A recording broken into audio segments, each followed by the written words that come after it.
shouldn't treat it that way. 1 minute.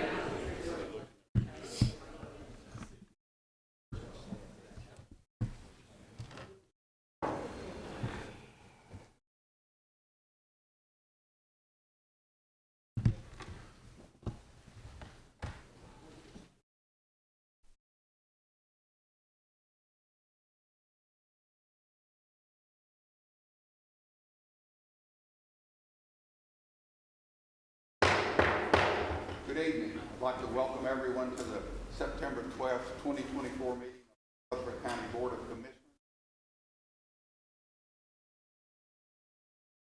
Romel McMurray will come up and lead us in our prayer and our pledge. While he's coming up, I'd like to bow their heads for a moment of silence in honor of the passing of former Commissioner. Bow with me, please.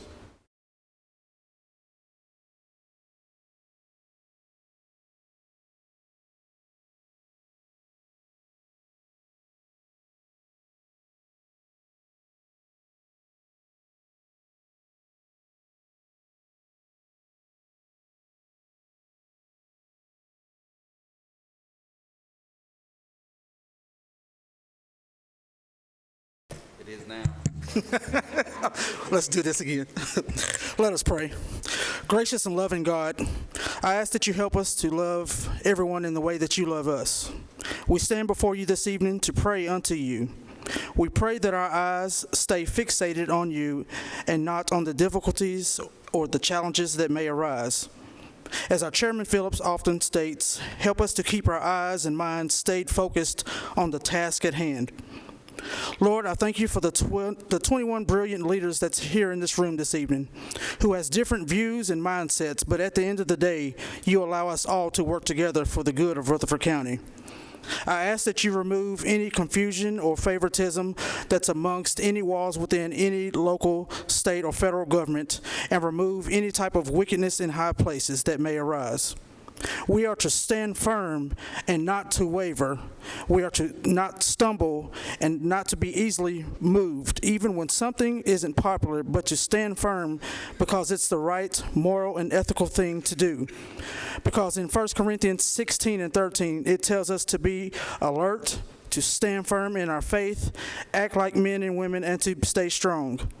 I ask that you go to the hospitals right now, Lord, and to do whatever you need to do for the sick and shut in. Some of our colleague members may have been battling sickness over the past several months, so I ask that you go and to heal their bodies. And Lord, thank you for the freedom that we have as the United States of America. In Jesus' name we pray. Amen. Amen. I pledge allegiance to the flag of the United States of America and to the republic for which it stands, one nation, under God, indivisible, with liberty and justice for all. 3 white stars on a field of blue. God keep them strong and ever true. It is with pride and love that we salute the flag of Tennessee. If you could please still remain standing, I have Miss Kayla White. She's going to lead our national anthem. Oh, say, can you see by the dawn's early light what so proudly we hailed at the twilight's last gleaming, whose broad stripes and bright stars through the perilous fight o'er the ramparts we watch, and the rocket's red glare, the bombs bursting in air, gave proof through the night that our flag was still there. Oh, say, does that star-spangled banner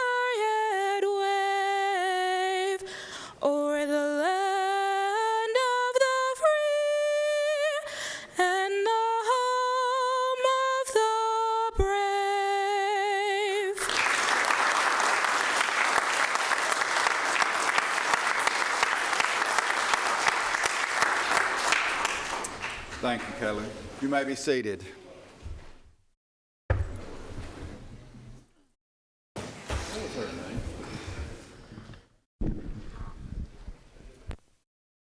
This time I'll call on our Rutherford County Clerk, Lisa Crowell, to call the roll. Please, Lisa. Commissioner Oliver. Present. Commissioner Piercy. Here. Commissioner Rather. Here. Here. Commissioner Beverly. Here. Commissioner Gooch. Present. I'm sorry. Present. Push. Commissioner Reed. Here. Commissioner James. Here. Commissioner Wilson. Here. Commissioner Anthony Johnson. Present. Commissioner Boyd. Here. Commissioner Paul Johnson. Here. Commissioner Irvin. Here. Commissioner Harris. Here. Commissioner Dodd. Here. Chairman Phillips. Present. Commissioner McAdoo. Here. Commissioner McMurray. Here. Now, Commissioner Gooch. Commissioner Sereno. Yes. We have a quorum, 21 present. Thank you, Lisa. Item D, reading and approval of the August minutes. Call on our Chairman Pro Tem Trey Gooch. Thank you, Mr. Chair. I have reviewed the minutes and find them to be in order. My motion is to dispense. We have a motion Second. and a second. All those in favor, please say aye. Aye. Any opposition? Motion to approve carries. Thank you. Item E, resolution of support and appreciation for the Stewarts Creek High School of Fine Arts Academy. Commissioner Phil Wilson. Thank you, Chairman, Commissioners. And at this time, I'd like the fine educators from Stewarts Creek High School to come join me, as well as Commissioner Boyd, Anthony Johnson, and Commissioner James. It is a coincidence tonight that the Senior Activity Center from Smyrna just happened to be in the house the same night we're honoring one of our town of Smyrna high schools. So we got a great audience all from Smyrna tonight. Y'all can file in some this way as well. And I think most of you commissioners and myself remember it wasn't that long ago, just about a year, that we were blessed with the Stewarts Creek Athena Treble Choir right here in this room. So it's not going to be any surprise as I read through the accomplishment that this incredible staff of educators and what this school have accomplished. So a couple remarks I'd like to make first are Stewarts Creek High School was recently named the first ever arts-rich high school of the year by the Tennessee Arts Academy, a designation they received after a rigorous year-long application process adjudicated by arts professionals from around the country. Folks, this is essentially like winning the state championship in fine arts, okay? Here's just a few of the accolades that students from Stewarts Creek have achieved in the last few years. Last year, a visual arts student received the National Gold Medal from the Scholastic Arts Awards. Each year, over 340,000 artworks are submitted nationwide, and only 1,100 are given the National Gold Medal. Last year, a Stewarts Creek guitar student had her original song selected by the Country Music Hall of Fame's Words and Music competition, and that student performed that song at the Bridgestone Arena at Keith Urban's All for the Hall benefit concert. Stewarts Creek High School is the only school in Rutherford County to ever have a band and choir invited to perform at the state conference of the Tennessee Music Education Association. And for the last 6 years, more Stewarts Creek students have received all-state theater designations than any other school in the state. And that's just a few facts before I read this resolution. So this is an incredible group here tonight. So whereas the Stewarts Creek Fine Arts Academy is a conservatory-style education within Stewarts Creek High School, offering students a focused study in the arts while enjoying the benefits of a comprehensive high school.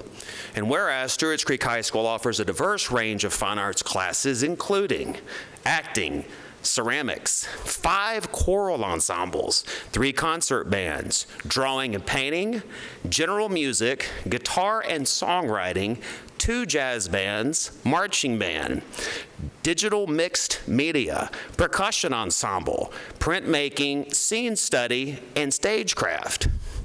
And whereas the Stewarts Creek Arts Certificate is a rigorous 4-year diploma program awarded to graduating seniors who pursue a fine arts pathway, engage in a cross-curricular fine arts courses, and complete a fine arts capstone project. And whereas a 51% of students at Stewarts Creek High School are enrolled in one fine arts course and 18% are enrolled in multiple fine arts courses. Whereas fine arts students regularly achieve regional and national recognition in the visual and performing arts. And whereas Dr. Clark Harrell has cultivated a culture of teacher empowerment and student-focused learning that encourages excellence in the arts. And whereas the fine arts faculty consisting of Isabella Burnett, Debbie Burton, Michael Chester, Ariana Chilvers, Alexis Derryberry, Lindsay Duggan, Donald Fan, Susan Kelly, Kimberly Reiser, Brian Russell, Jonathan Vest, and Tucker Webb work collaboratively to build leaders with a lifelong appreciation of the arts. And whereas Stewarts Creek High School is one of only 10 schools from across the state of Tennessee earning the School of Merit designation by the Tennessee Arts Academy, whereas Stewarts Creek High School is the only high school in Tennessee named the Arts-Rich High School of the Year by the Tennessee Arts Academy and was described as a beacon of artistic achievement and a model for all high schools in Tennessee. Whereas a sequential arts education has the power to positively impact the lives of young people by nurturing healthy, inclusive communities, helping students understand their own cultural roots and appreciate others' cultural roots and traditions, supporting the social and emotional well-being of students, fostering a more positive, safer school environment, and is a part of the well-rounded education for every student as outlined in the Every Student Succeeds Act and in Tennessee state law. Be it resolved that the Rutherford County Commission congratulates Stewarts Creek High School for being named the first ever Arts-Rich High School of the Year by the Tennessee Arts Academy and recognizes the value of the arts education programs in Rutherford County, Tennessee. Mr. Chairman, I so move. Second. We have a motion and a second. All those in favor, please stand and clap.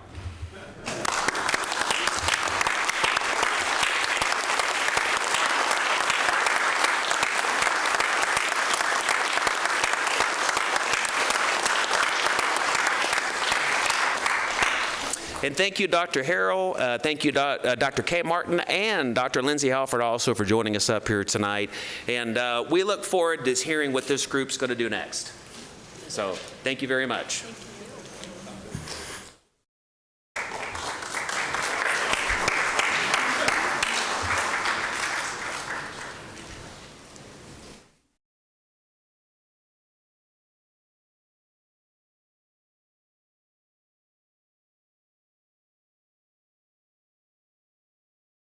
Commissioner Wilson gets kind of excited in health and ed, but I've never heard him any more excited than he was tonight. Good job, Commissioner Wilson. Thank you. This month, getting to know, I'm not even going to go there and announce them, so I'll just leave it up to our Chairman Pro Tem Trey Gooch to let us know what's going on.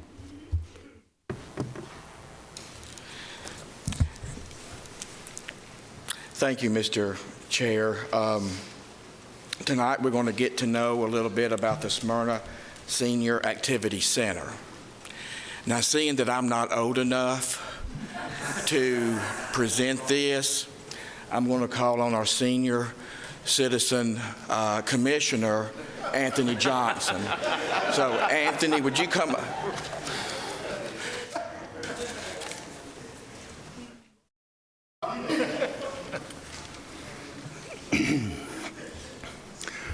Welcome, everyone.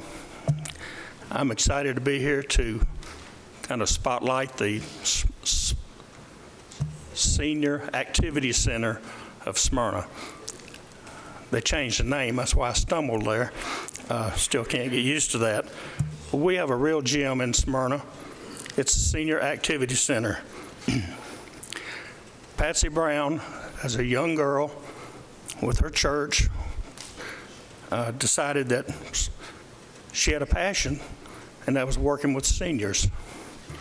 So she started in the church that she attended in Smyrna. She started in 1971 the Senior Citizens Center of Smyrna. That has evolved into over 730 members and growing.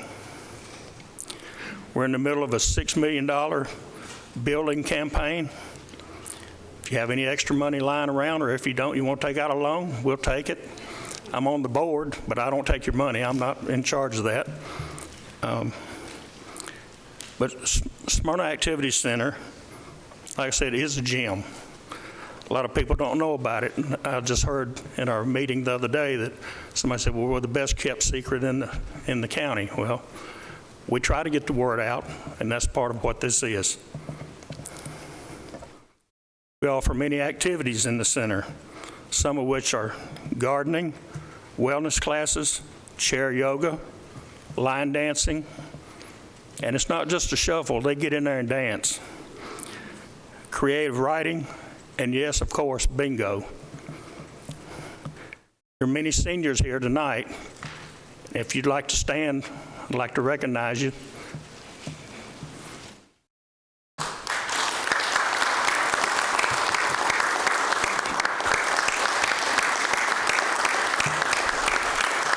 And I meant to say seniors from Smyrna. The director of our center is Fran Dunn. She's here tonight, brought many of the seniors up on the bus. I think I mentioned creative writing was one of the activities. Well, I had the honor and pleasure last month of hearing 7 of the creative writers read their writings. And it was quite a pleasure, and I really enjoyed it. But I was quite touched with one. And at this time, I'd like for Niall Hedden to come up and give his reading on his original Stuff.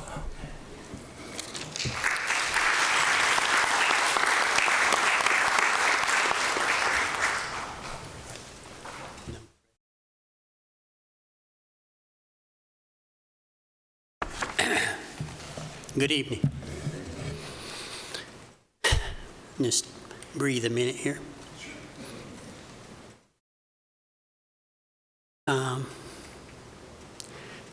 I'm privileged to be here tonight. It's an honor, and I'm very thankful for my creative writing class, which gives me an outlet to be creative.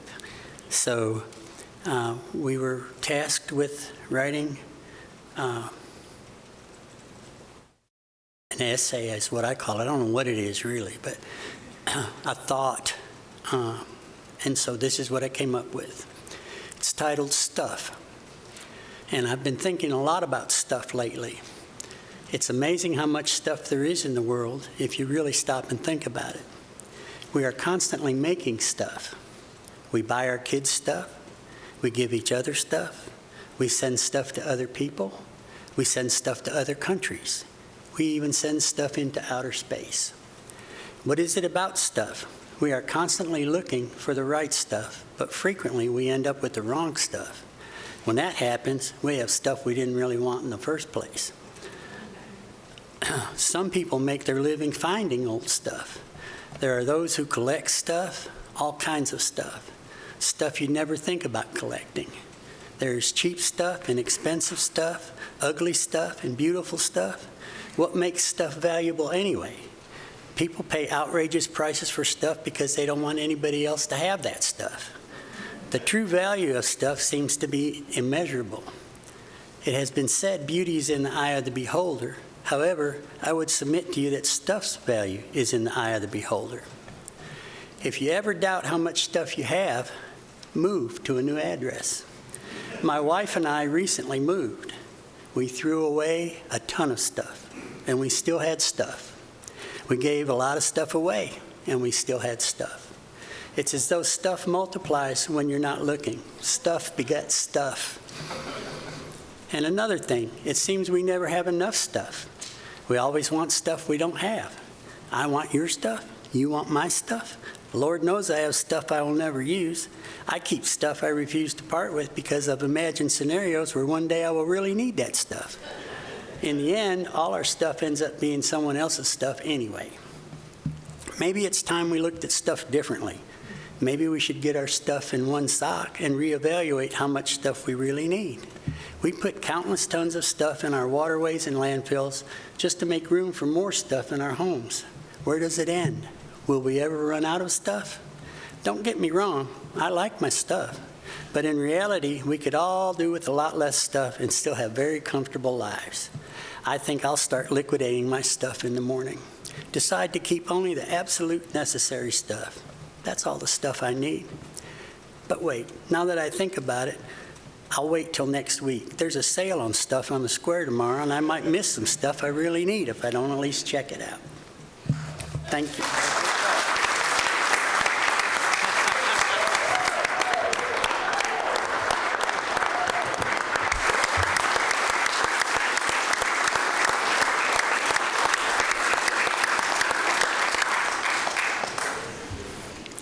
Thank you, Niall.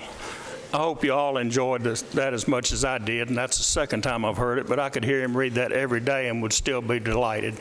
And all I've got to say is if that didn't put a smile on your face at least once tonight, there's something wrong with you. We'll pray for you after the meeting. Thank you, Commissioner Johnson. Item G, public comments. We've had one individual sign up, Matt Fee. He's to speak on school facilities tax. Mr. Fee.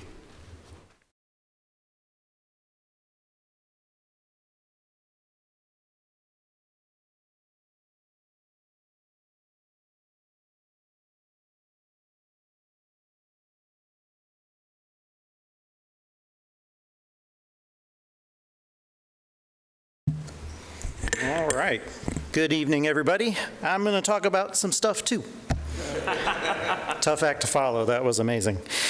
My name's Matt Fee. I live on Winding Branch Drive in Christiana. And I'm here to talk about the school facilities tax. I was actually signed up to speak last month, but I couldn't make the meeting last month. So luckily for me, you guys have to approve it twice. So here I am. I've always prescribed to the thought that rising tides lift all boats, meaning that even if not everyone needs a particular benefit, providing it creates overall positive effects that uplift everyone. Keeping that in mind, let's talk about the update to the school facilities tax that is on the agenda tonight. Rutherford County is one of, if not the fastest growing counties in Tennessee, grappling with the challenge of managing costs associated with rapid development. This commission has often stated that, quote, growth needs to pay for itself. However, the recent changes allowing an increase in the adequate facilities tax, spearheaded by a local state representative, suggests that the primary beneficiaries may not be the property taxpayers, but rather developers, real estate agents, and their political allies.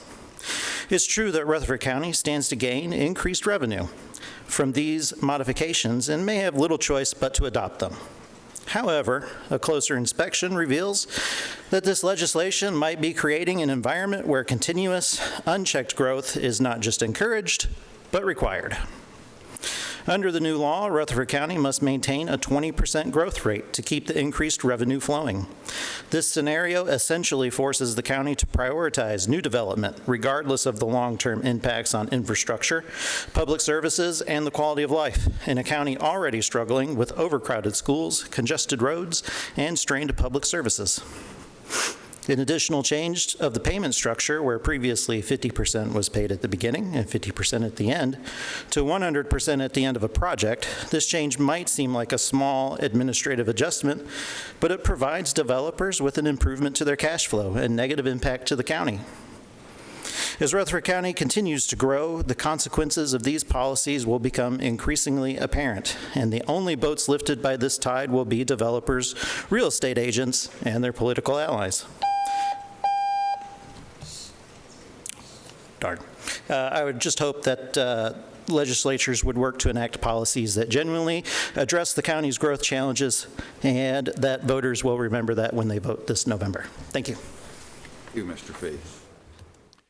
Item H, elections and confirmations.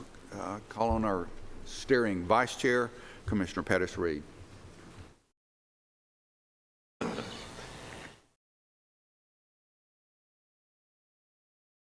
Thank you, Mr. Chairman. Elections and confirmations.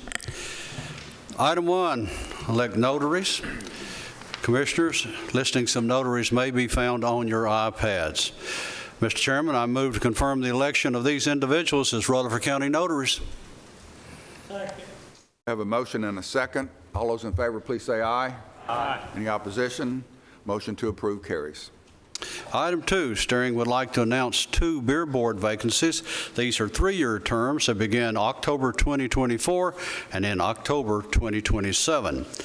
Item 3, we wish to announce 1 Board of Zoning Appeals, BZA, vacancy. It's a 5-year term beginning October 2024 and runs through October 2029. 4, we wish to announce 1 Codes Enforcement Adjustment Appeals Board vacancy.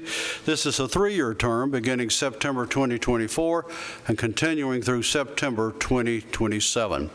5, I would like to announce 1 Juvenile Detention Board Commissioner's vacancy. This is a 1-year term that expires August 2024 and is available to continue when filled until August 2025. Item 6, we wish to announce 3 audit committee vacancies.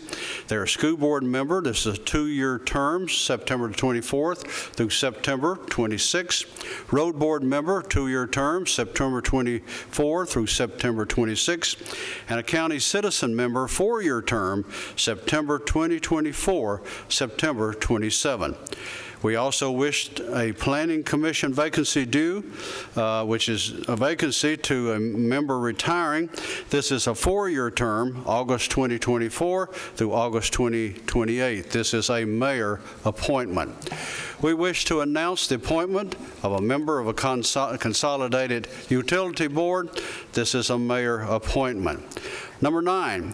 Steering would like to announce 3 Public Building Authority vacancies due to the retirement of Paul Cripps, Elaine Williams, and Stan Vaught. Term expires January 2026. This is also a mayor appointment. Item 10, Steering wishes to confirm Shane Holt. This is a Public Building Authority vacancy he's filling. Term expires January 2030. Mayor, I so move. We have a motion and a second to confirm Sean Holt for the Public Building Authority. All those in favor, please say aye. Aye. Any opposition? Motion to approve carries. Thank you. Item 11, Steering wishes to confirm Ted Beatty, Joanna Medlin, Romel McMurray, Robert P., and Craig Harris to the Ethics Committee. This committee is confirmed every September. Mr. Chairman, I so move. I have a motion and a second to confirm the list. Any questions, comments? All those in favor, please say aye. Aye. Any opposition? Motion to approve carries. Thank you. Mr. Chairman, I turn the other items back to you. Thank you. We're going to start with item 13. Last month, we had an election for our chairman pro tem. Current chairman pro tem, Trey Gooch, was elected. He needs to be confirmed tonight. I entertain a motion to confirm. Second. I have a motion and a second to confirm Trey Gooch as our chairman pro tem for this year. All those in favor, please say aye. Aye. Any opposition? Motion to approve carries. Commissioner Gooch. At this time, colleagues, you may remember that we tentatively elected Commissioner Jeff Phillips as our commission chairman. We need to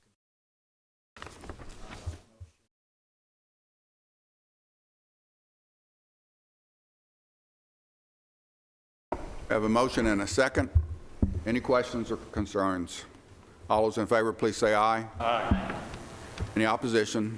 Motion to approve carries. Thank you. Item 14, elect commission chaplain. Floor is open for nominations. Thank you, Chairman. I'd like to nominate Commissioner Romel McMurray. Second. I have a motion and a second. Mr. Chair, I'll move that we cease nominations and elect Commissioner McMurray We have a motion and a second, and a motion to elect Commissioner McMurray by acclamation. Any questions, any concerns? All those in favor, please say aye. Aye.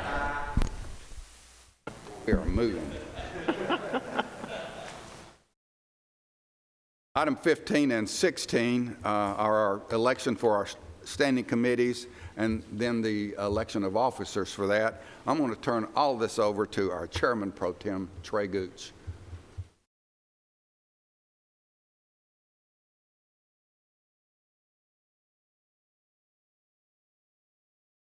You're going to read it.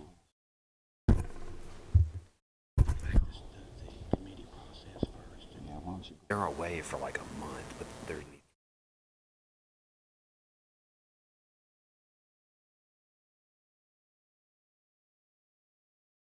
have the whole town there.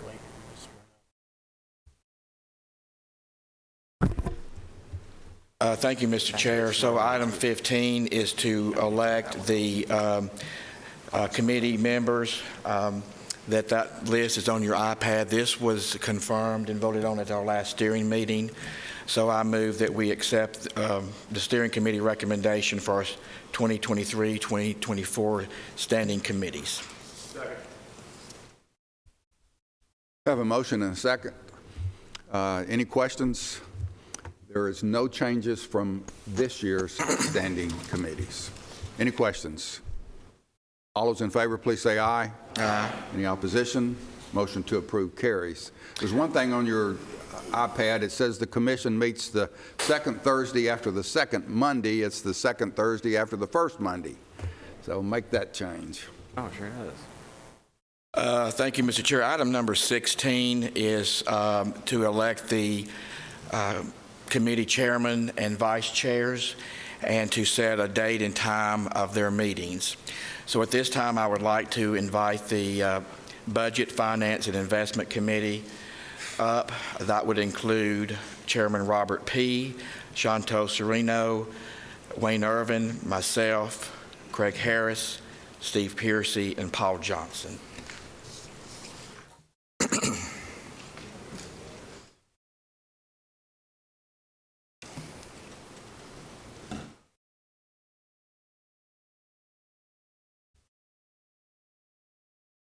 At this time, members, I'll take a nomination for our chairman. Okay, Robert P. Any others? Is there a motion to cease nominations and elect Chairman P. by acclamation? All in favor? Aye. Chairman P. Thank you.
Thank you, Chairman P.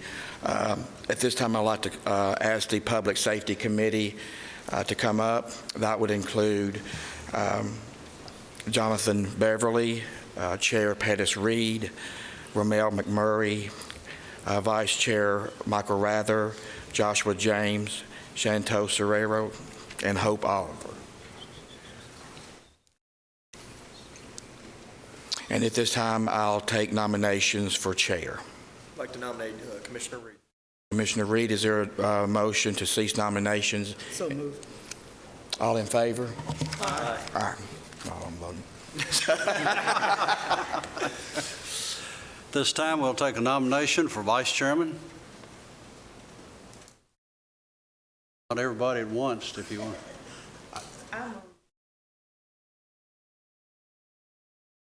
Joshua James has been nominated. Any other? A motion to nominate Commissioner Rather. And we have Mr. Rather.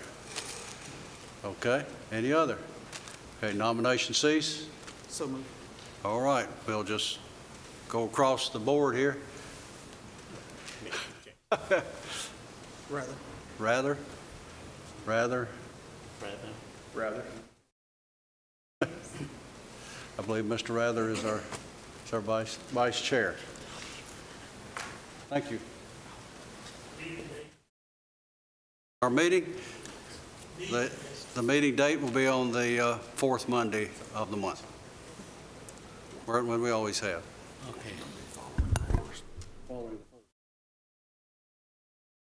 Go ahead. Works for us. Thank you, guys. Thank you, Chairman Reed. At this time, I would like to ask the Public Works and Planning Committee to come up. This would include the chair, Anthony Johnson, the vice chair, Phil Dodd, Carl Boyd, Joshua James, Robert P., Steve Piercy, and Mike Cush.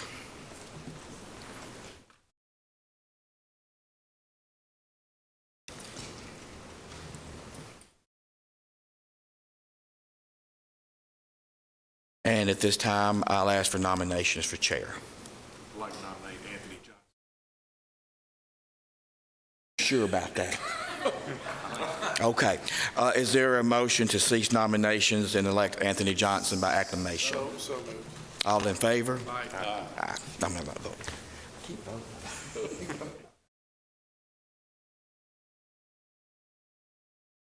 Thank you. Okay, we'll open the floor for nominations for vice chair. I nominate Mr. Dodd. Mr. Phil Dodd. Any other nominations? Cease nominations. Second. We have a motion and a second to cease nominations and elect them by acclamation. All in favor? Aye. All opposed?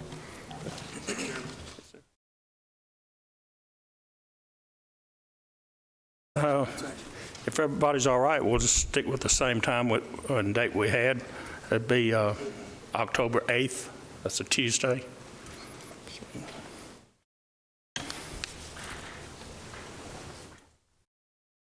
Thank you, Chairman Johnson. That's the Public Works, the first Tuesday after the first Monday of each month.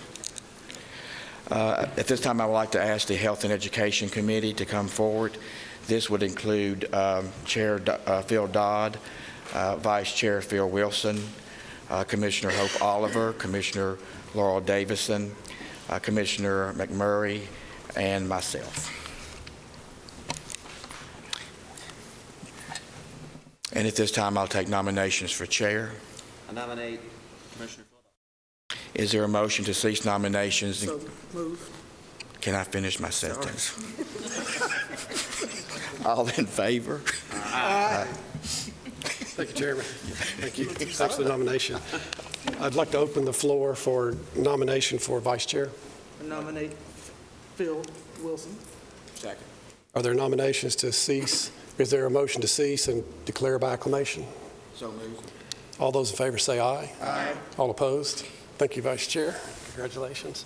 We will continue the same day and place and time.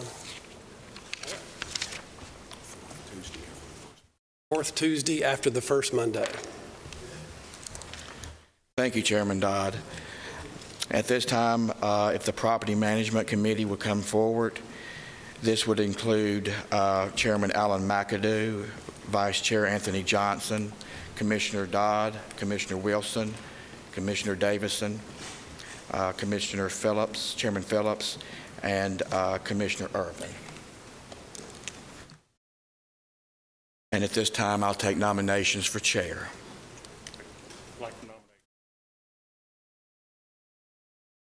Commissioner Alan McAdoo, is there a motion to cease nominations and elect McAdoo by acclamation?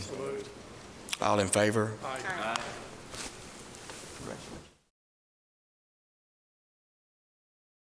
Thank you, committee. This committee done a lot of work last year and got a lot to do this year. So at this time, I will take nominations for vice chair. Motion for Anthony Johnson. Any other motion? Any other person? Anybody? Move the nomination cease. I hear a second. Second. Anthony Johnson is elected by acclamation. Our meeting date will be the fourth Thursday in each month at 5:30. Thank you. Thanks, Chairman.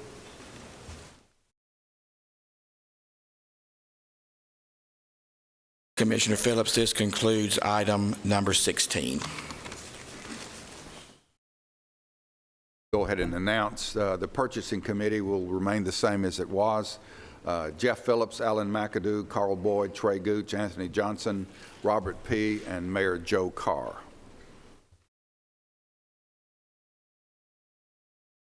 Item I, the resolution to approve the consent agenda.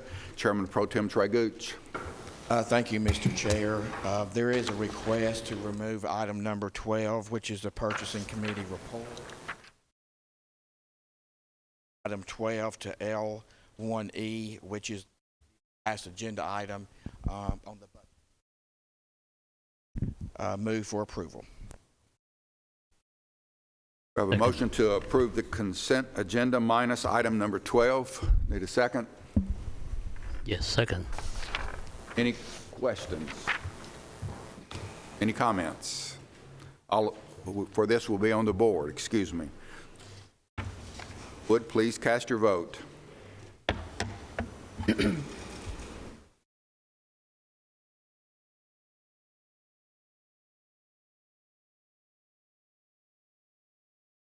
Anyone that did not vote and wishes to vote, or anyone who would like to change your vote, you may do so now. Record the vote. 21 yes. That's why I was like, what is that? What is that? Item passes. Thank you. No unfinished business, no public hearings tonight. Item L, standing report committees. Item L1, Budget, Finance, and Investment Committee. Chairman Robert P.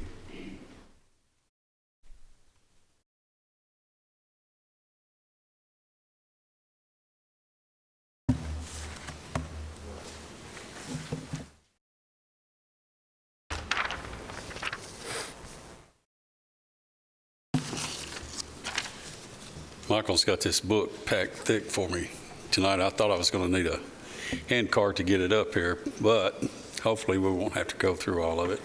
First item is budget item A, and it's a resolution from the Property Assessor's Office.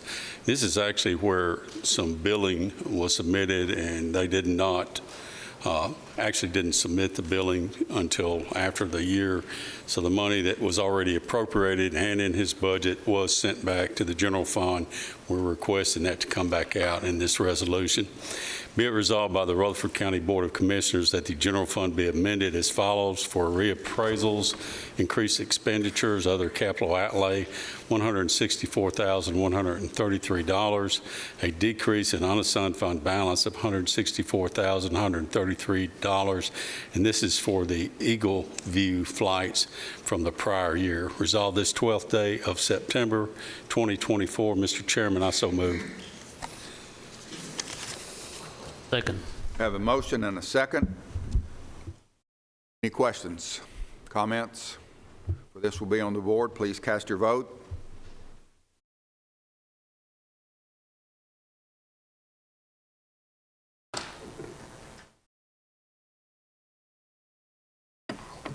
Anyone that did not vote and wishes to vote, or anyone who would like to change your vote, you may do so now.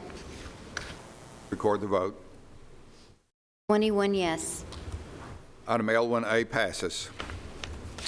The next item is a resolution from the Ambulance Service. Be it resolved by the Rutherford County Board of Commissioners that the Ambulance Service Fund be amended as follows: emergency medical services, in-service staff, $56,000, and a decrease and assigned fund balance of $56,000. This is funding for paramedics that will be taking classes. Resolved this 12th day of September 2024. Mr. Chairman, I so move. Second. I have a motion and a second. Questions, comments? Will be on the board. If you would, please cast your vote.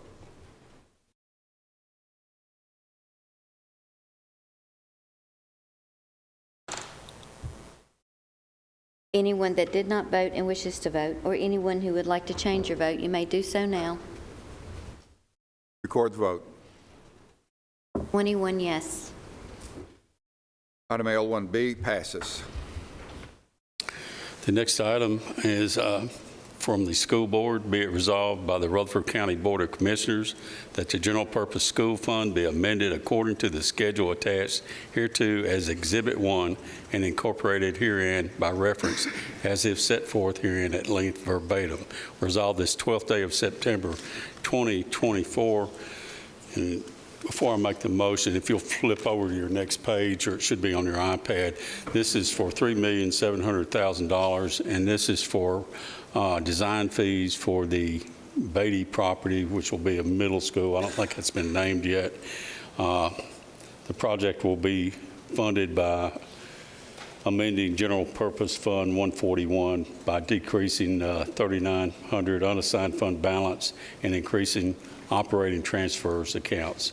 And that amount again is $3,700,000. Mr. Chairman, I so move. I have a motion and a second. Questions?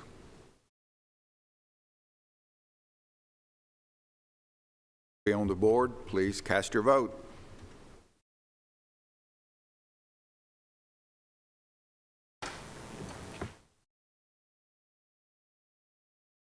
Anyone that did not vote and wishes to vote, or anyone who would like to change your vote, you may do so now. Record the vote. 18 yes, 3 no. Item L1C passes.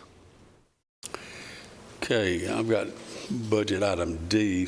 I'm probably off on that count there, but be it resolved by the Rutherford County Board of Commissioners that the Education Capital Project Fund be amended according to the schedule attached hereto as Exhibit 1 and incorporated herein by reference as if set forth herein at length verbatim. Resolved this 12th day of September 2024. This is money for LED. Well, I'm out of time, guys. Anyway, this is for LED lighting. It will come out of the 177 fund, and this is in the amount of $2 million. Mr. Chairman, resolve this 12th day of September 2024. Mr. Chairman, I so move. Motion and a second. Questions? Please cast your vote.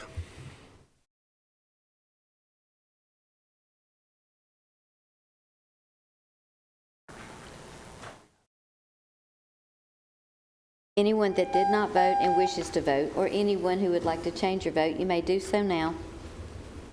Record the vote. They have this. 20 yes, 1 no. Item L1D passes. This year's 170. Okay, the last item was a request that was taken from consent agenda, which was the purchasing committee report. Of course, this could fall under budget, but being vice chair of purchasing, I got nominated to go over the actual minutes from purchasing. At 4:30 on September the 10th, Mayor Carr opened the meeting. Carla Hill called the roll. I think everybody was present. The minutes were approved. Vice Chairman P made the motion. There were no public comments. The first item that we looked at was an RFQ for Rutherford County Transfer Station, and this was the landfill road, and this is actually to improve the roadway. All bids were rejected, and they are looking at reissuing that with some changes. So that, as I said, was rejected. Item 6 on the agenda was new business. There was an RFQ from PAWS for drugs and medical supplies. They do that, I think, yearly. Anyway, quite a few of those had to be looked at and compared, and that was also taken under advisement for Director Michael Gregory to bring back to the Purchasing Committee.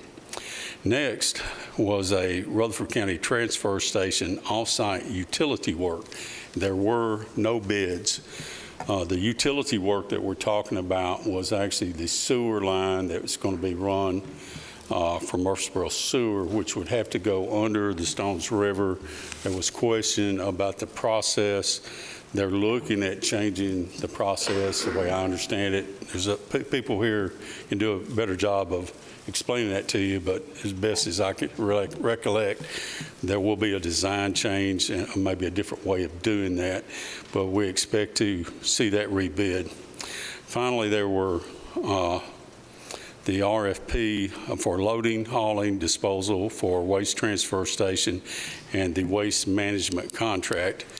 Now, the folks from Smyrna that were here have already left, so they won't really appreciate the old Dragnet show. I'm going to stick to the facts, ma'am, just the facts. And basically, we were told there were going to be 5 speakers. Becky Caldwell spoke for a while, talked about some of the process where we had got to up to that point and options that we had available to us. And then we heard from multiple haulers, some in county, some out of county, but all of them, except maybe one, spoken that they would be happy to use our transfer station. Also, Waste Management, or WM, Rob Owen was there to speak for Waste Management. He didn't get to speak very long, but he was there, and also Tom, I think Brandon's his last name, a representative from Waste Management was there. Also, Commissioner Steve Piercy spoke to the committee. At that time, after that, there was a motion by Chairman Phillips, who's also on purchasing, to re-enter the contract and allow the mayor, Nick Christensen, and Michael Smith to work together to, I don't know, tweak the contract or re-enter the contract, however you want to say it. Anyway, that motion was made. There was a amendment to add Chairman Phillips to that group. The vote was 3-2 in favor of doing that with 2 abstentions. Our attorney determined that that was a failed motion. So then it was revoted. The original motion was revoted on after some consultation, and it passed, I believe, 5-2 for the mayor and Nick and Michael to re-enter negotiations with the contract for waste management. And like I said, I believe it was 5-2. Somebody can correct me if I'm off on that. But after that, we adjourned. I believe there was there a timetable put on it, Jeff? We didn't. I wasn't sure if we said we were going to meet at the next meeting, but we don't expect this to take a whole lot of time. The main thing that came across is there were 3 committee meetings, Public Works, Purchasing, and Budget, all looked at this. All 3 committees voted this down. However, this is passed and going to be looked at, and when it comes back, Purchasing, we'll look at it again, then there will be a vote whether to approve it or not. And my understanding is that is all that will be done. Either it'll be voted up or down. If it's voted down, I assume we would issue another RFP or RFQ. And if it passes, my understanding, the contract, when it comes back to us, if it passes, then that would be the end of it. Am I correct, Nick? That sounds about right. Okay. Any questions? If not, that's all I've got. All right. Thank you, guys. I believe our next budget meeting is October 8th. Hopefully I read that right. Thank you, guys.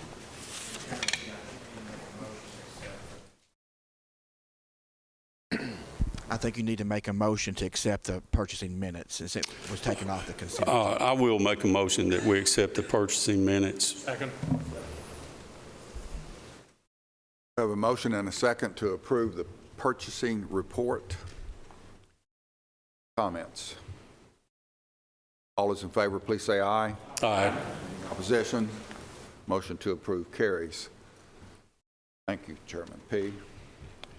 Next up is public safety. Chairman Pettis Reed.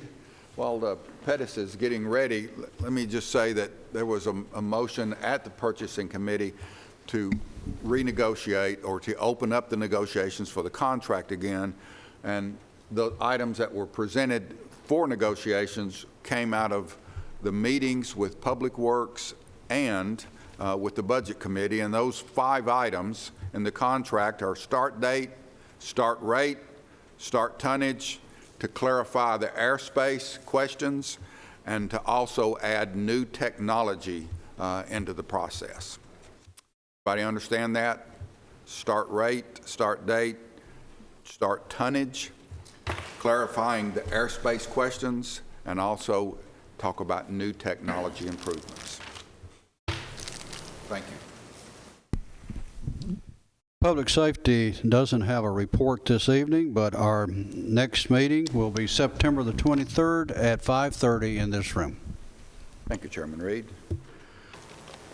Item 3, Health and Education, Chairman Phil Dodd. Thank you, Jeff. Our next meeting is Tuesday, September 24th, 2024 at 5:30 p.m. in this room. Thank you, Chairman Dodd. Item L4, Property Management Committee, Chairman Alan McAdoo. Thank you, Mr. Chairman. Our next meeting will be September 26th at 5:30 p.m. No tour scheduled for that meeting, and we have no report tonight. Thank you, Chairman McAdoo. L5, Public Works and Planning, Chairman Anthony Johnson. Thank you, Mr. Chairman. Our next Public Works meeting will be October 8th at 5:30, and there's no report tonight. Thank you, Chairman Johnson. Item L6, Steering Legislative and Governmental Committee, Chairman Craig Harris.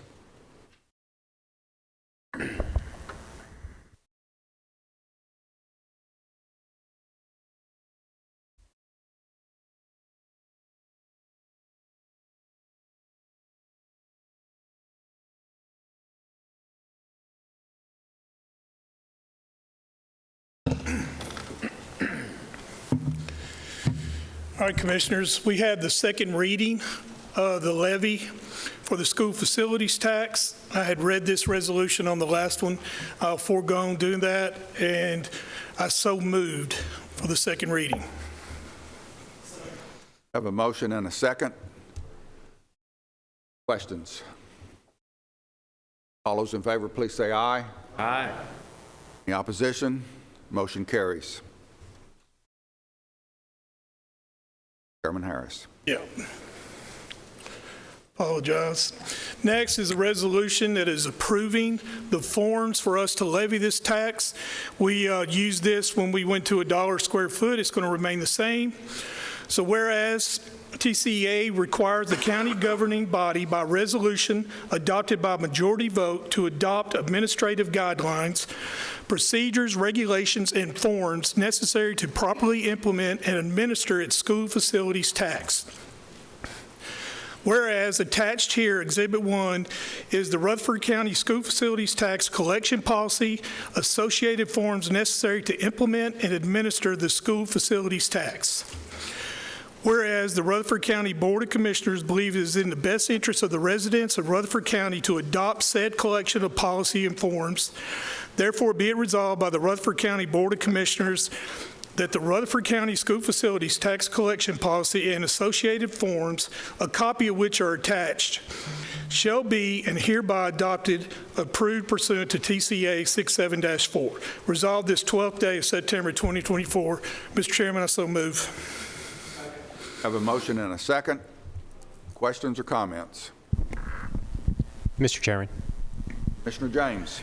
Just on these, the last one and this one, just I still want to urge to use caution with the the growth requirements that it does present.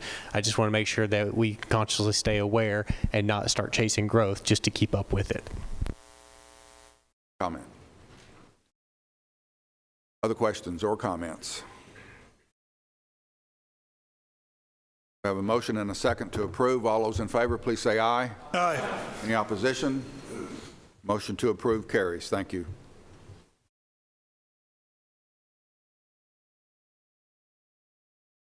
Okay. Next is discussion regarding motion to censure the mayor. This went through steering, and I'm going to let Commissioner Reed deal with this. I tasked him with this, and he took it from there. Then also I'd like to ask Nick Christensen to make a few comments, and then open the floor for discussion.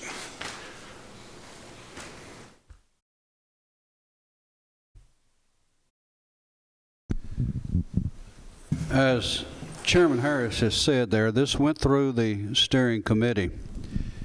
And what I'll probably just tell you all right now is just tell you the same thing that went through steering and the discussion we had there. We've had contact through steering of several individuals asking things that could be done in the situation of what had happened as far as the purchasing committee and the involvement dealing with the signing of the waste management contract. Not only the fact that we received a letter from 2 commissioners asking us to do something, asking us to censure the mayor, as well as take that under consideration as far as investigating or whatever. We've also seen it through social media. There's been discussion on Facebook and other things. So the chairman passed it on to me to see what could be done, to look at avenues of what we should be doing as far as steering and as far as the commission should be doing. I contacted our county legal to see what was the involvement there as far as what it means to censure, as far as what the rules and regulations are concerning there. And you know, as I got into that and went further, I also contacted TCAST.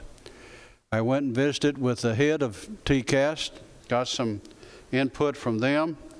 I was also told by the director of TCAST that said this happens once every year across the state with one county, usually. Something like this comes up and that question comes forward. But then as we find out about the word censure, I started noticing as I saw it through social media, some people even spelled it with an S. So it sort of told me that there were those who didn't really actually understand what it involved. So just to let everybody know, censure is not a legal term. It's not a law. It's nothing of that type. It's something that comes through Robert's Rules of Order. It's parliamentary procedure is what it's involving. And what it says, the motion to censure is a main motion expressing a strong opinion of disapproval that could be debated by the Assembly and adopted by a majority vote. According to Robert's Rules of Order, it is an exception to the general rule that a motion must not use language that reflects on a member's conduct or character or is discourteous, unnecessarily harsh, or not allowed in debate. And that's what it is. That's primarily what it is. It's a disapproval of something that has happened. And that's pretty much what we're saying here and what we are moving from this point and what some people have asked for. So what come out of steering was a motion that I presented other night over there was that I said I move that the steering committee send to the full commission the discussion item of a motion to censure the mayor for signing the waste management contract prior to the involvement of and approval by the purchasing committee. And as it says right there, it was sent to the full commission for this commission's discussion. Now, I want you to understand the reason we said that. We were 7. There are 14 more here, and we feel like something of this issue, of this importance, that it should be the responsibility of the full commission rather than one committee. and that's the reason you have it here this evening. And basically, the motion that I wrote here was it's primarily a simple motion, as was stated through Robert's Rules of Order, is that you censure based on the fact of the signing of the waste management contract prior to the involvement of and approval of the purchasing committee. And you're censuring because of that. And at this time, we pass it on to the chairman for that discussion and what we go from there, whether we receive a motion or what. Mr. Chairman. Chair will entertain a motion.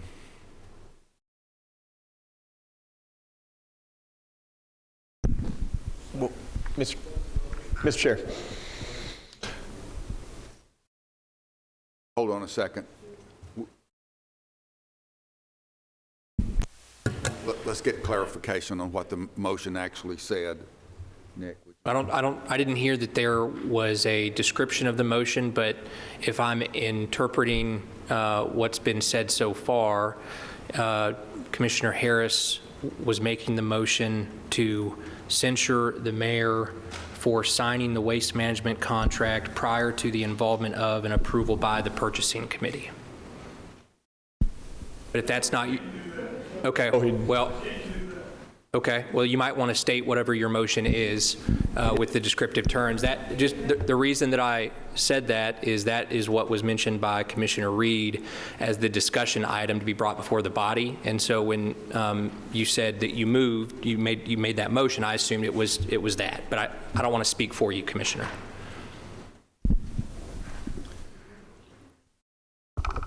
I never made a motion. I turned it over to Commissioner Reed. He explained to you what it is. The motion was that the censure of the mayor is up for discussion amongst all 21 commissioners. That's what the motion was.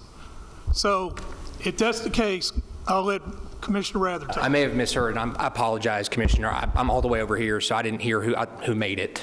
I thought it sounded like it came from over there. You misheard. I misunderstood. The motion at steering, I thought, was the same motion in this body. That's why I so moved. But thinking back, you just read what we discussed. So what is here is discussion. So I retract my so moved. I misunderstood. Let me see if I can clarify this. And Nick, I know you'll correct me if I'm wrong. The chair will entertain a motion to censure Mayor Carr for signing the waste management contract prior to it going to purchasing. Mr. Chair, I was on steering and have been for the past 3 years, and I'm going to make the motion that we censure Mayor Carr for signing the waste management contract prior to the involvement and the approval of the purchasing committee. Second. Have a proper motion and a second. Need to be careful on discussion because of what. Point of order. Chairman Phillips. Yes. It says discussion regarding the motion to censure the mayor, not to do it. We were going to discuss it and then take a motion at the end of discussion to do it or not, the way I understand this. That's just the reason that I said I can be corrected. The discussion that I had with the county attorney was that a motion would probably be proper and then discussion on the motion. So if I'm wrong, Nick? Y'all, I don't think that there's a right or wrong. Point of order. The only thing on this agenda is a discussion. There is nothing about a motion on the agenda.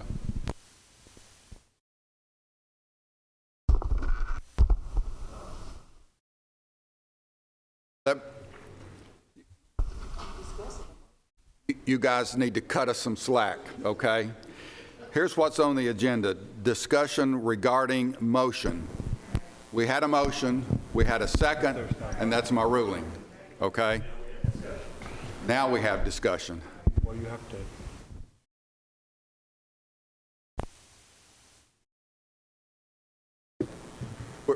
to. And once again, Commissioner Irvin, I'm not sure about any of this, okay? But we have to have a ruling, and that's the ruling. We had a motion, and I think I ruled it as a proper motion. We have a proper second, and now we're open for discussion on that motion, okay? I'm sorry. Commissioner McAdoo. Thank you, Mr. Chairman. Other night at steering committee, I asked that the county attorney explain this procedure before we go into our discussion.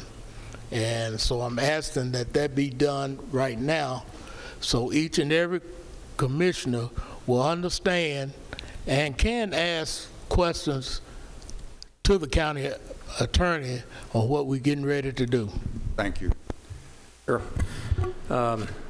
Commissioner Reed explained it fairly well, and this is a decision for this body, and I would encourage there to be some discussion on it, because a measure like this is a drastic measure. I think Robert's rules would signify that a formal sort of expression of disapproval like this is something to take seriously. I said that at the steering committee meeting.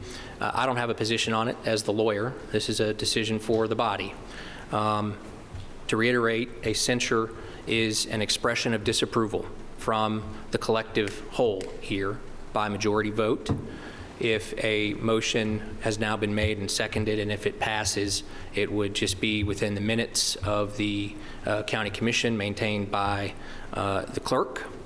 My understanding is it does not carry any sort of legal consequences for the mayor. He's not put out of office. You don't have the authority to do that. This is, again, a expression from this body that it disapproves of an action that was taken. It is symbolic. It is symbolic. I would encourage in your discussion that you keep the matter very narrow and confined to what Commissioner Beverly has stated in his motion. I think it is also very important to keep a level of decorum. You are an organized society, and there are rules, as you would be in a tribunal or a court, to keep your comments to the facts, as narrow and confined as was in the motion, and to not be unnecessarily harsh or discourteous or bring in any sort of personality differences. That is at least my advice to this body.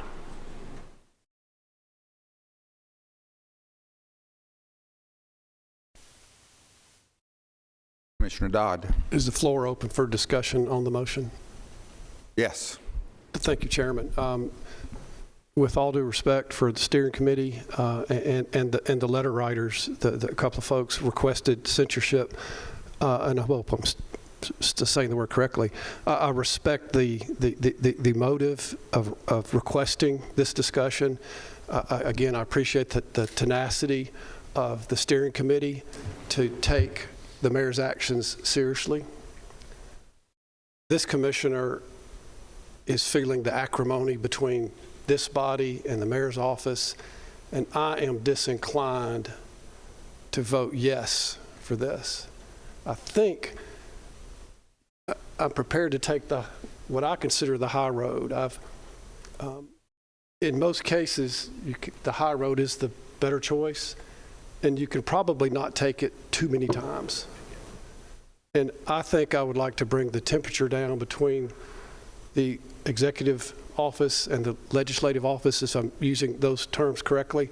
I've heard the mayor express some disappointment in himself for making this choice, though it was embarrassing for us to see it on WGNS. I have seen the mayor personally be highly criticized verbally from a couple of committees, as recently as steering expressing distrust in his leadership on certain decisions.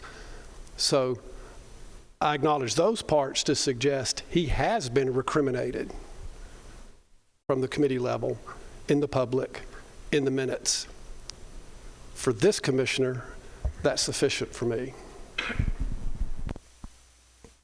Thank you. Commissioner Dodd. Commissioner Piercy. Mr. Chair. I kind of agree with Mr. Dodd. The issue that's brought this here has been ratified. The process is back on track. It's moving in the direction that I believe will be in favor of good. I do not feel like bringing this censure to Mayor Carr is being brought for the correct reasons. I think we're kind of out acting on some personal issues. I think we have lost our professionalism as being commissioners for Rutherford County. And I think we need to reinstate to be professional about what we do, represent the county residents in everything we do, and leave our personal feelings out on the courtyard.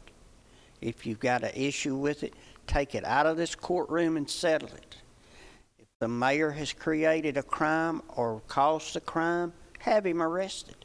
I see no crime. There is no punishment for what y'all are asking to do here other than a spank on the wrist.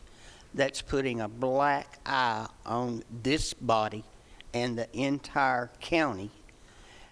We already are drawing attention as a body not functioning like we did a few years back.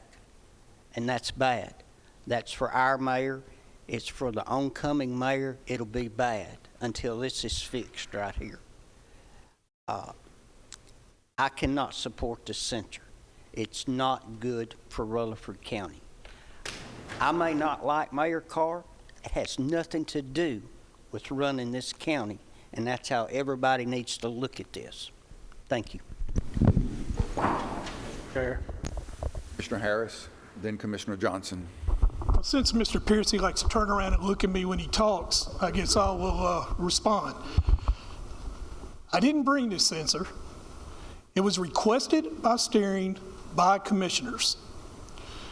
I didn't ask for it. I didn't have anything to do with it. I did exactly what I was supposed to do and bring this forward. Now, you say personal feelings. You seem to have a lot of personal feelings as well. So, as far as I'm concerned on this, I only have one question. I'm not going to respond or anything. When is enough enough? You need to ask yourself that. Johnson. Thank you, Mr. Chair. We've had many accusations on the floor, in committees, wherever, out in the public. People make accusations all the time. Disapproval of the mayor, sometimes of us. But right now, what's on the floor is disapproval, possibly this body showing whether you approve or disapprove of the mayor's actions that he has taken. The underlying issue here is many of us, most of us, have continually asked the mayor to cooperate with this committee. All of us be in the same game. And I feel, and I think others, but I'll speak for myself, I feel that we haven't had that cooperation. We've asked, we've begged, nothing seemed to work. Maybe this will work if the commission shows a unanimous vote for disapproval of the actions of the mayor. That's what this boils down to. On my part, there's no personal feelings involved. It's just the facts. We haven't been worked with. We've got to get back on the road and move this county forward.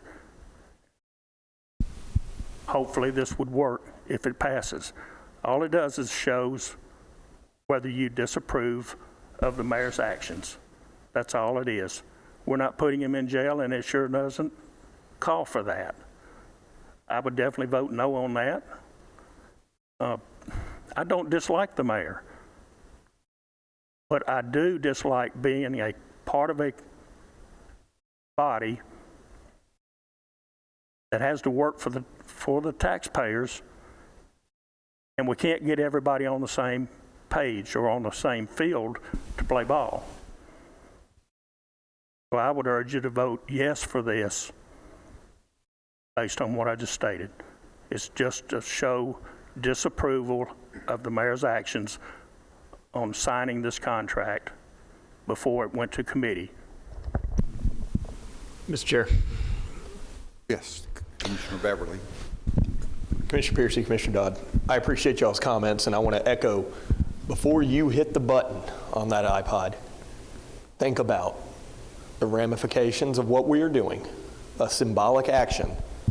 Think about how you felt about hearing of this issue and whether you approved or disapproved of the action that was taken. My personal feelings on the mayor are not involved in this, and the reason why I tell you, it boils down to take away the names involved in this. Take away Commissioner Dodd being involved in this, Commissioner Piercy, Commissioner Beverly, Commissioner Johnson, and Mayor Ricard. To someone sitting in our executive branch of county government and someone 20 years from now sitting in the chairs we're sitting in, would they approve of what happened? Because I don't appreciate the way we were treated, and that's what I'm disapproving of. It has no matter who's sitting in those chairs. Someone sitting in our chairs did not deserve to be treated the way we were. That's why I wanted the censure. Commissioner.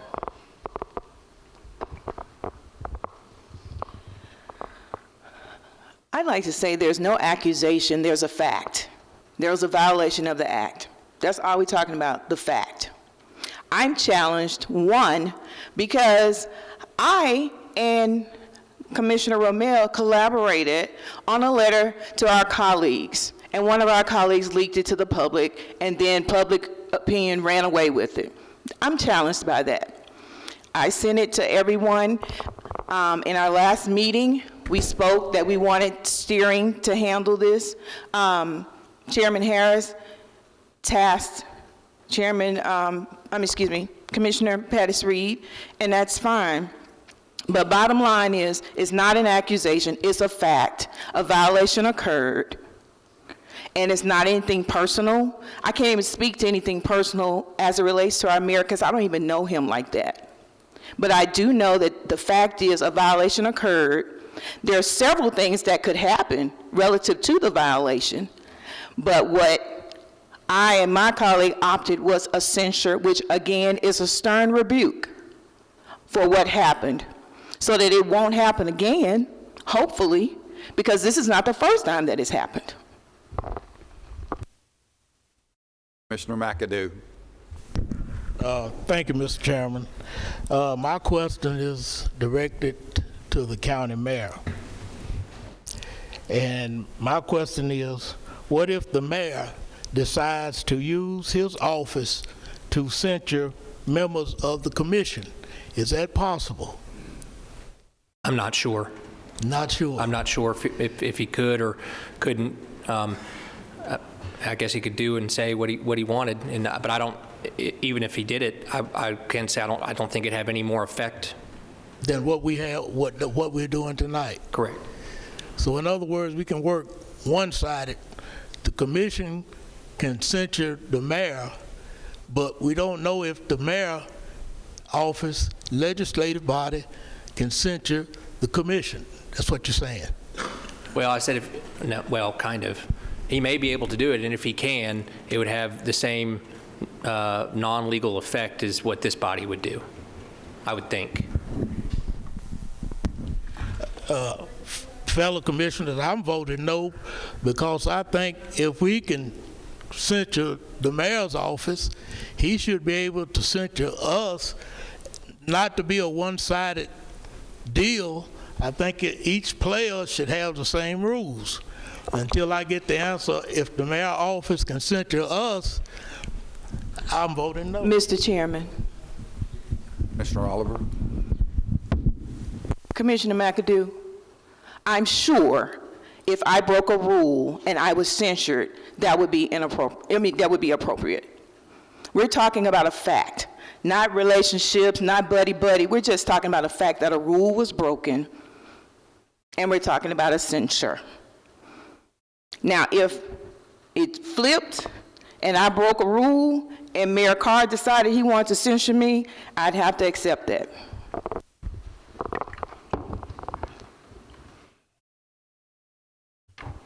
Thank you. Anyone else? Commissioner James? You had a point of order first. James? Well, that discussion kind of leads me to a question I was having and I was thinking about, and it's, when is it all going to stop?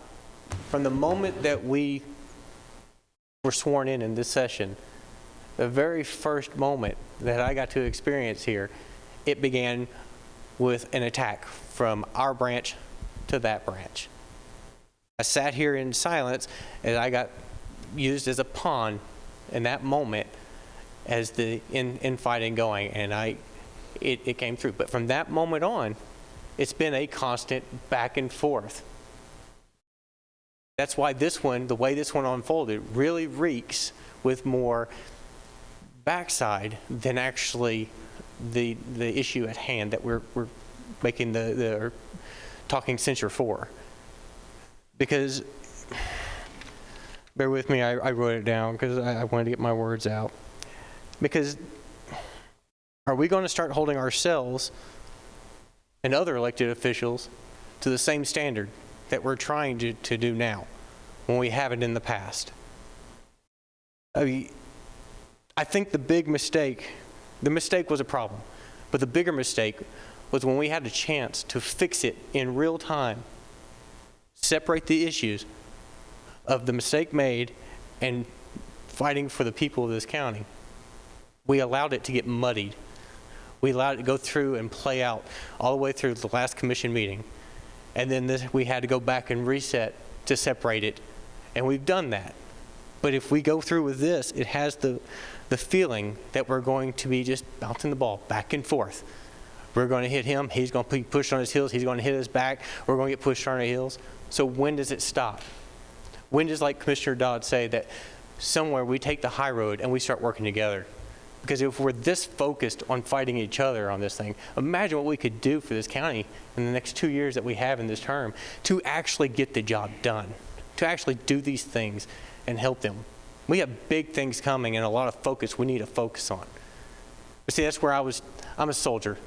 I was trained in all my adult life that regardless of the person behind that rank, you respect the rank. And if the rank makes a mistake, you fix the mistake before you punish the rank. You stop the bleeding. You don't let the casualty bleed to death. We need to come together, and that's including bringing in the other branch of government. And I think that we need to just sit back, just calm down, and find a way. And by going with the censure, I don't think that will give a way to let this temperature settle down and let us do about the business of Rutherford County.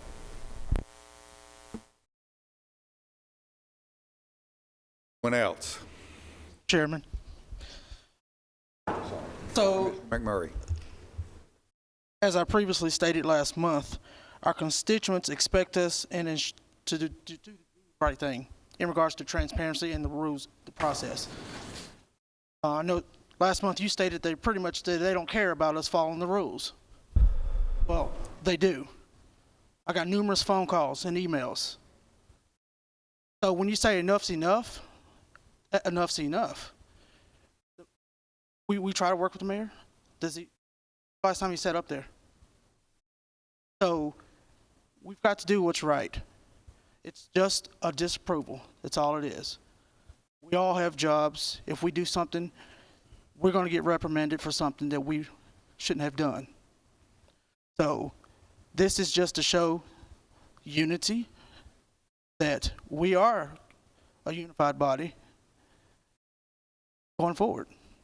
Plain and simple. Mr. Chairman. James. I understand that said that, and those words, they came out different than I was trying to get them out, and I do. But I do believe that they don't understand the committee process. It is up to us to explain those details to them. They don't understand the rules. They care that they're getting the best deal possible. They care that we're actually governing, that we're working to do it. That's my point getting across. That's what they really want to see. The nuts and bolts on this, yeah, it'd be great if everything worked great, but it doesn't. Give me one meeting that any of us commissioners have been part of in this last 2-year cycle that somebody didn't immediately go, oh, we need to check with Nick. Are we doing this right? Is the procedure right? We're double checking the procedures as we go along. Some of it's learning as you go. Some of it, you get flustered when you're up here, like what happened last month when I spoke, as you called out, and rightfully so. So I understand what you're saying.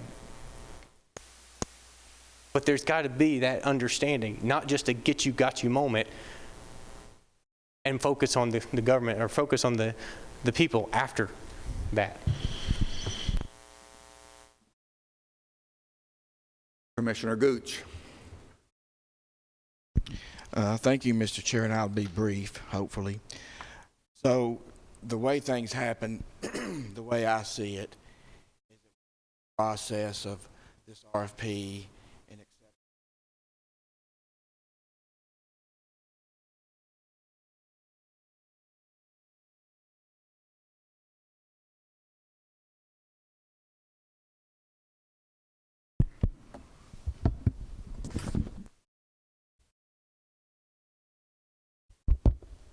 Is this better? Okay. So the process, the way I see it, is that during this process of the RFP and the trying to get prior to purchasing approved, and he did that. And he did that, in my opinion, by mistake. Now, how do I know that? I called him and asked him, what happened, Mr. Mayor? He honestly believed that the purchasing committee had already approved it. It was a mistake. Every commissioner here, some way, somehow, has condemned him or the process of that. We're all on record saying we disapprove. So we asked ourselves, when is this going to stop? So let's say, for example, Chairman Phillips calls for a voice vote on the consent agenda, but he didn't mean to. He didn't mean to break a rule. None of us noticed, and we took a voice vote. Are we going to censor him? That's exactly what we're talking about, Commissioner Oliver. He breaks a rule in this situation. He didn't mean to. Now, the question is, are we going to censor him? We'll be censoring everybody every day. They honestly break a rule. But as soon as he knew that the rule was broken, what did he do? Backed up. How can we get this fixed? He asked for counsel, and the answer was go through the process of getting purchasing on record as far as approving the contract. But it went through purchasing, public works, budget, steering. He has been held accountable, I don't know how many times during this past month, which is fine. But we have to understand, as the county attorney has said, this is a big deal.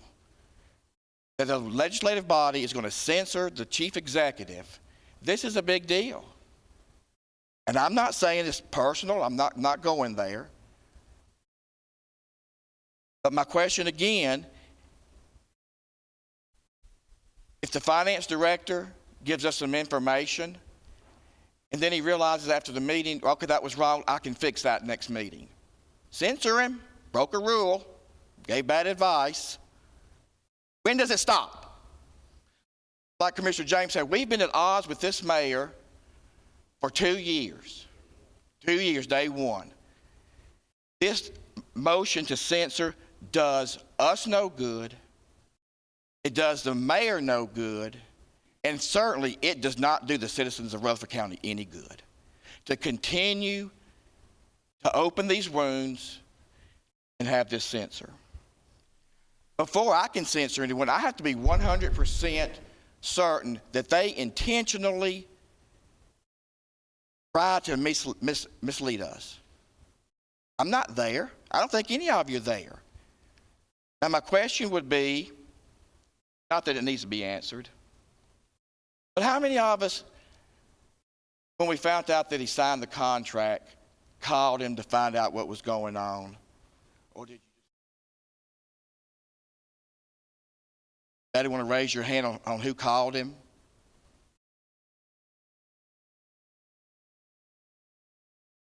Nobody called him? A few people called him. How can we work together when nobody's calling him? That's all I got to say. Mr. Chair. Mr. Chairman. Commissioner Johnson, then Commissioner Beverly. Just for clarification, this press release or whatever it was, the picture was taken, then we knew, so I called you, Chairman, and this didn't come through committee. That's when the ball started rolling and the excuses were made. The mayor didn't take it on himself to admit, oh, I messed up. He did that after Chairman Phillips started making the calls, after I called the chairman, because I knew it didn't go through committee, and it should have gone through committee. And it stops when everybody gets on the same page, everybody comes to the same ballpark, gets on the same field, and somebody doesn't take the ball and say, I'm going home, and nobody else can play because one person wants to be the main player, the player. And that's what we've come down to. That's the way it's been. Yes, in most people's eyes, this is a drastic measure. Sometimes you have to take drastic measures to get the job done. We're not getting the job done, people. And there's one reason. Now, you figure it out for yourself from what's been said, because I'm not going to call it out. But it's one reason that we're not getting the job done. And that was an excuse, Commissioner. What you just, yes, it was, because I just stated the facts as what happened. Mr. Chairman. Beverly. Let's rein it back in, guys. Ladies and gentlemen, I apologize. Let's rein it back in. We're here talking about a disapproval of an action. You're right, I didn't call the mayor. I waited to see the Public Works Committee meeting when Eric Hennessy came up to speak. I waited to see Purchasing Committee to see what was going on. I waited to our county commission meeting last month to hear, because I wanted to hear directly. Everyone, because I didn't want to ask certain questions that would give me more knowledge to operate with. I wanted all of us to have the same working basis of knowledge. I've watched the meetings. I disapprove of how this happened. That is what I'm voting on. I disapprove of the action taken. That is it. I don't disapprove of the person who did it. I don't disapprove of this commission. I disapprove of the action that was taken. And when I look my constituents in the eyes and they say, what's going on with the solid waste in our county? I can tell them, this is what happened, and I didn't appreciate how we were treated. And that's where it starts, and for me, that is where it ends. We move forward after this because I can look the folks I represent in the eyes and say, I didn't like how we were treated. We took action, we put it to a vote, and as far as I'm concerned, the matter is closed. So for me, where this ends is when we hit the button on that iPad and she calls the numbers.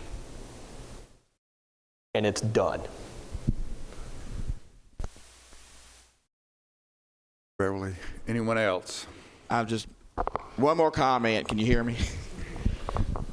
It looks like this vote's going to pass. But my suggestion to maybe help heal some wounds is if you have a question or a concern, call the mayor. If I have a question or concern about something on steering, I'm calling Craig Harris. If I have a question or concern about something on property management, I'm calling McAdoo. If I have a question or concern about something on budget, I'm calling P or the finance director, probably the mayor too. So just going forward,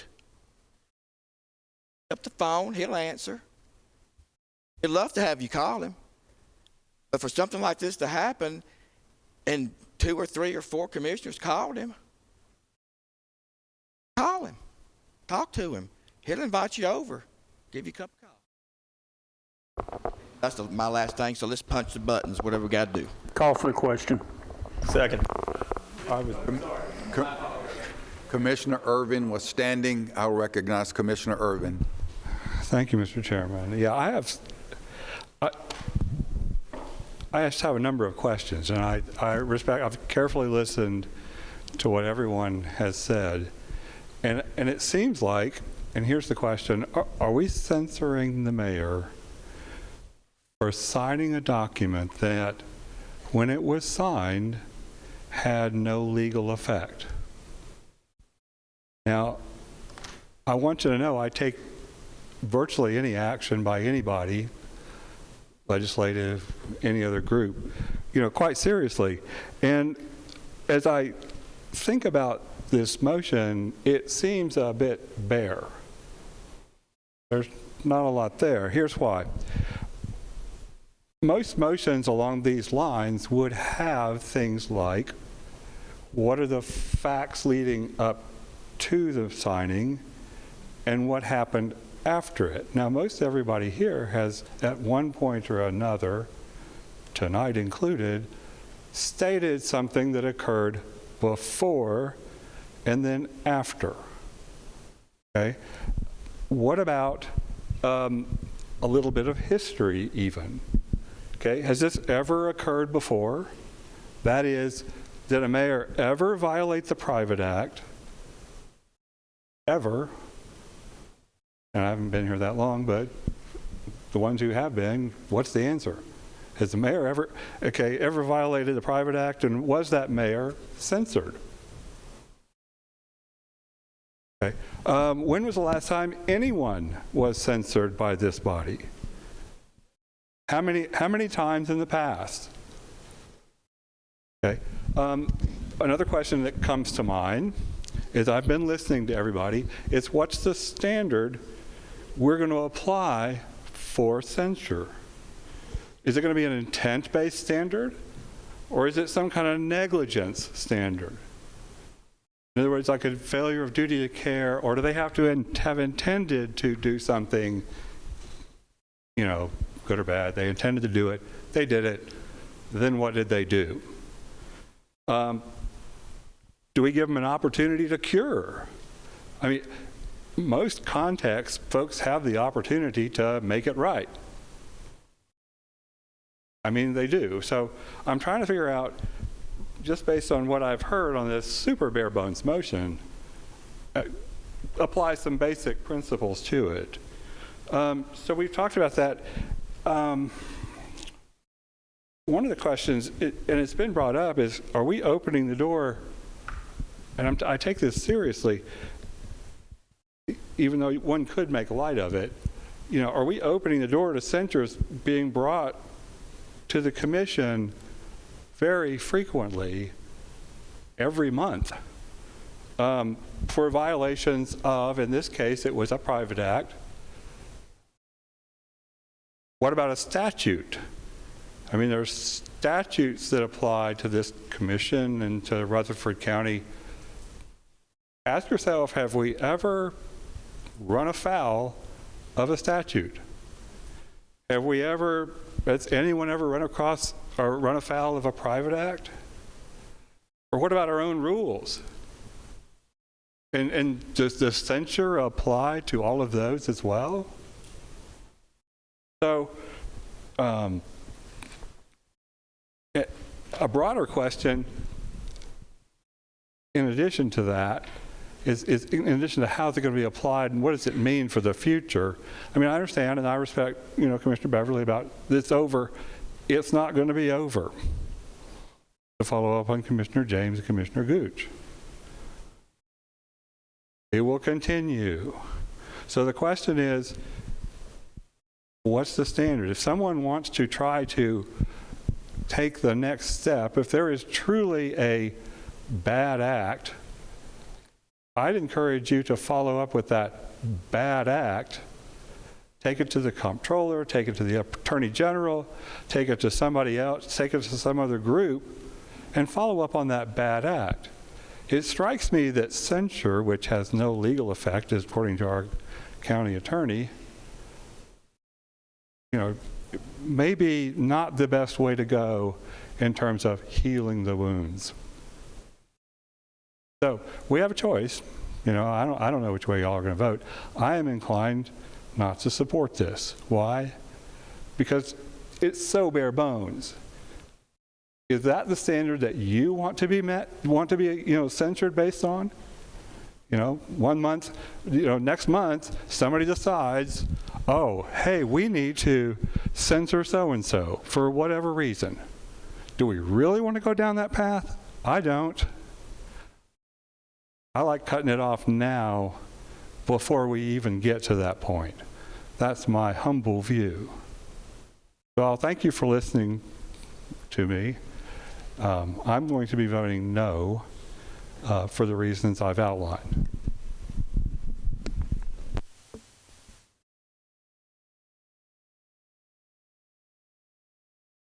Other comments?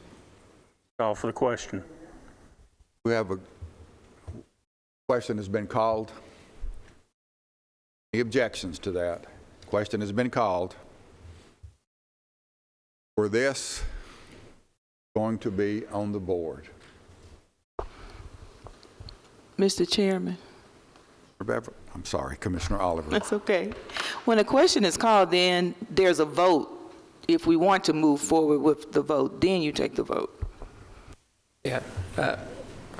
Chairman, based on this, it may be wise to take an actual vote on whether to call the question. The chairman, I think, attempted to do that by asking if there's any objection, and it sounds like you might have an objection to that. So if you'd like a vote on calling the question, Chairman, you should do that. Question has been called. All those in favor, please say aye. Aye. Opposition? Motion passes.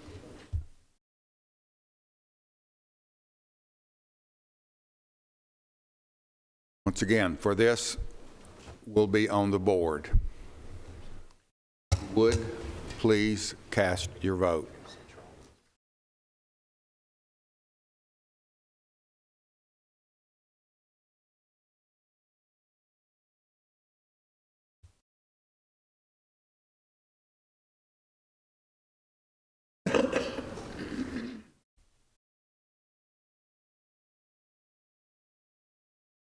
Paul Johnson abstaining too.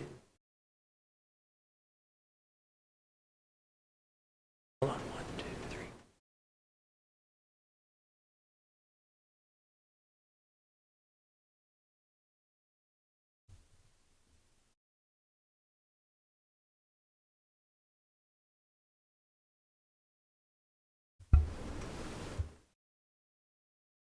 Anyone that did not vote and wishes to vote, or anyone who would like to change your vote, you may do so now. Record the vote.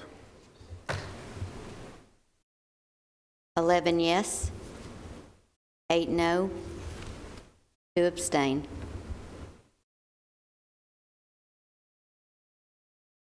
Motion passes.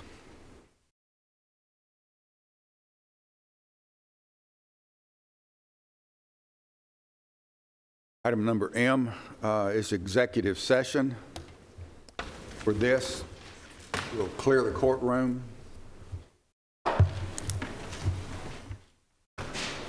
Not right now.